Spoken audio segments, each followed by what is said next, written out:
Our presentation is around innovation around volunteering, and my name is Jo Newbrook and I'm the Voluntary Services Manager. On the first slide, we have a little bit about who we are. So Cheshire Hospitals NHS Foundation Trust is based in the heart of Cheshire, and we have 3 facilities which include Leighton Hospital in Crewe, Victoria Infirmary in Northwich and Elmhurst, which is an intermediate care facility in Winsford. It was established as an NHS trust in '91 and a foundation trust in April 2008. Obviously, the presentation was put together, shall we say, pre-COVID, so things have changed quite dramatically since then, and I'll do a little bit of an extra sort of piece just at the end, just to kind of bring things a little bit more up to date. But at the time of putting the presentation together, we had around 300 volunteers. And they supported in a variety of roles around the trust, both supporting staff, helping to deliver patient-focused, person-centred care.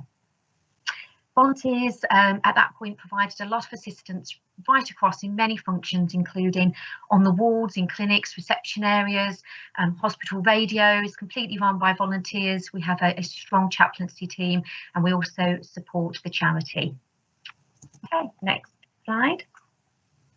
Next slide is some pictures of some of our wonderful volunteers, again all taken pre-COVID.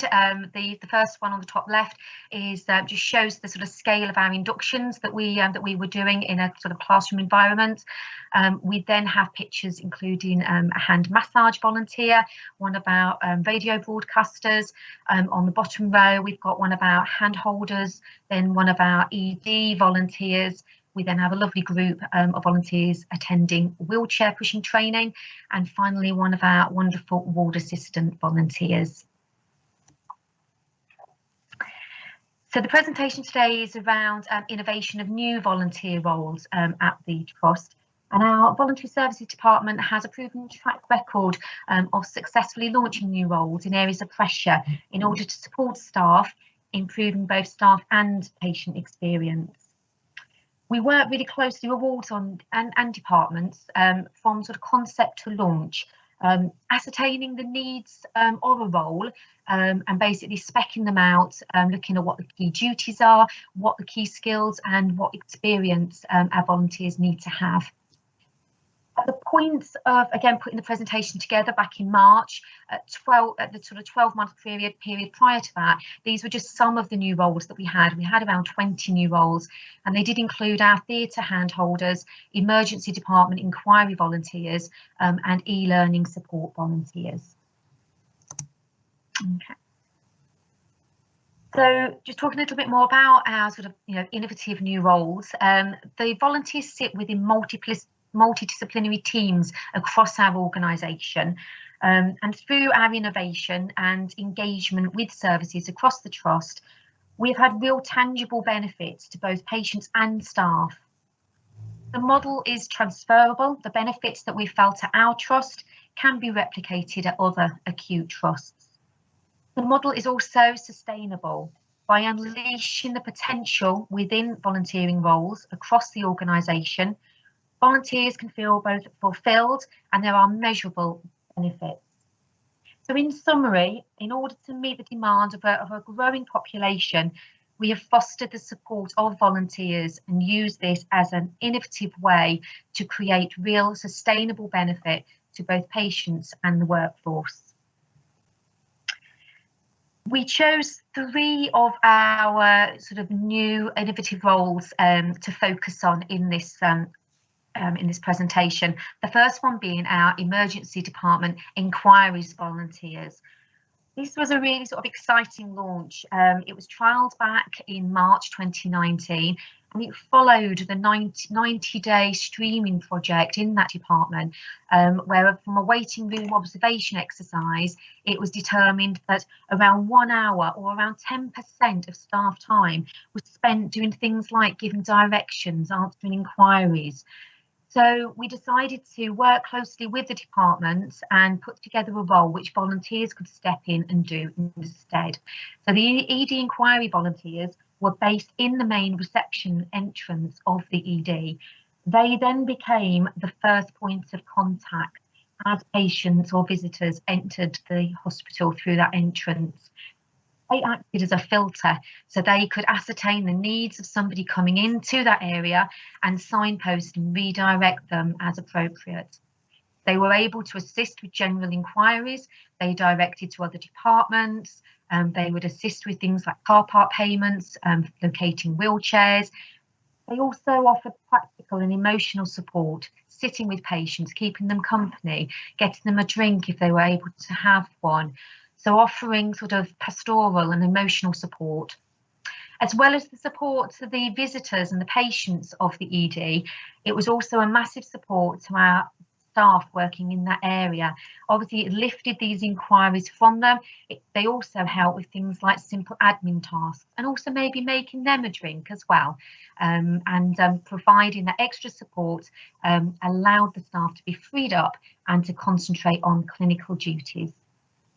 The next slide just shows from a study that we did of our volunteers in December 2019, the kind of activities that they were engaged with. So percentages of theirs, so around 22% were, the time they were helping with signposting, and then the spread was quite even with signposting within the ED, outside of the ED, supporting with getting wheelchairs and emotional support. The plan was to further expand this role during 2020, but unfortunately those plans had to be placed on hold due to COVID. The next role that we're going to just have a look at was the handholders role in eye theatre. So this was a role that was historically undertaken by paid staff, and it still is in many other trusts. And the volunteers here offer support to patients in eye theatre who are under a local anaesthetic for procedures such as a cataract operation. So the volunteers are just super helpful in this area. They provide calm and reassurance to our patients. They will talk to them before the procedure, put them at ease, and they then, during the procedure, they're not allowed to chat to them at that point, because it's really important that the patient keeps completely still. But what they can do is act as the communicator. So the patient can squeeze the volunteer's hand should they need the procedure to stop for any reason, which may be that they need to sneeze or there's, they're in discomfort, and the volunteer will communicate that to the surgeon. Very much integrated within the theatre team. Okay. We then further developed this role in November 19, where we were approached by Dr. Claire Hamill, a critical care consultant, to see if we could also then assist in theatre for vascular line insertion. So the role basically replicated the eye theatre role, where we have a volunteer who again gives reassurance and is a calming influence on the patients who are undergoing the vascular line insertion. Okay. The third and final role that we focused on as part of the presentation was our dining companions roles.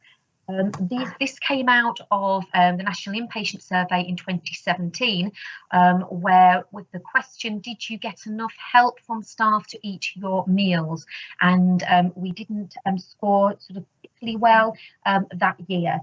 So we then looked at training volunteers to be able to support in the area, giving encouragement, sitting with patients, helping to feed them, simply sometimes just chatting to them, opening packaging, really does help encourage people to eat. Next slide. Up to 2019, we then had 55 volunteers had been through the HCA training and were able to help with patient feeding. And we then saw in 2018, the National Inpatient Survey result had increased from 6.9 to 8.1. And our CQC report said that we were now better than other trusts. Okay.